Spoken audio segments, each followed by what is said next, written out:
Jincha Zohua ameweza kufunga magoli 15 ambapo ametoa assist 8, yani zile goals involvement, yani amehusika mpaka amehusika katika magoli 23 ambapo amecheza takribani ameweza kucheza katika michezo 25. Kwa hiyo unaona ni mshambuliaji wa namna gani katika swala zima la kiungo.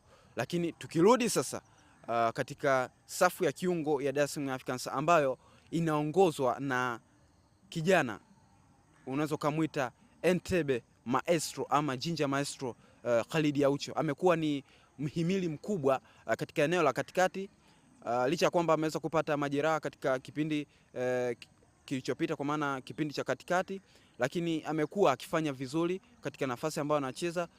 Lakini tukija katika ile eneo la ulinzi, Young Africans mpaka sasa wameendelea kufanya vizuri ukilinganisha na vilabu vingine vya ligi kuu soka Tanzania bara, ambapo yote haya yanafanywa na kiungo mabeki wa Tanzania, kwa maana ya Dickson Job pamoja na Ibrahim Hamadi Baka.